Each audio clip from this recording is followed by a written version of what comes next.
Moses and the parting of the Red Sea. After years of slavery in Egypt, God sent Moses to free his people. Through great miracles and plagues, Pharaoh finally allowed the Israelites to leave. Thousands of men, women, and children began their journey, guided by Moses. A pillar of cloud led them by day, and a pillar of fire protected them at night. However, after the Israelites had left, Pharaoh changed his mind and sent his army to bring them back.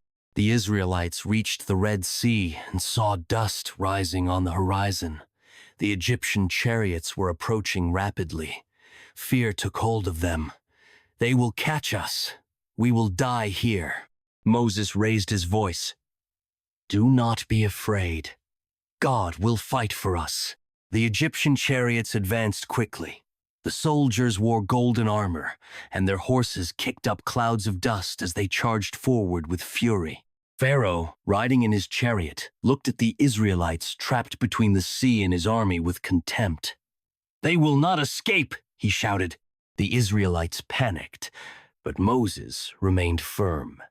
He prayed to God, and at that moment, the pillar of cloud moved behind them, blocking the Egyptians' view and darkening their path. Moses raised his staff over the water.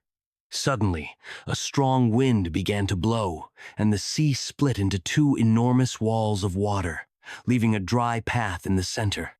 The people of Israel looked on in astonishment. They could not believe what they were seeing.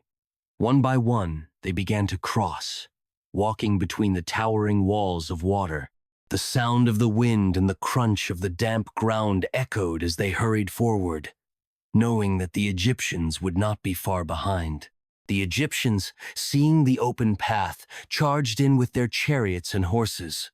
They believed they could catch the Israelites before they finished crossing. However, their wheels began to get stuck in the wet ground. The horses neighed in fear. Some soldiers looked around in terror at the enormous walls of water surrounding them. God caused confusion among them, and soon they realized something was wrong. But it was already too late. When the last Israelite had safely crossed to the other side, God told Moses to stretch out his staff once more. Suddenly, the walls of water began to collapse.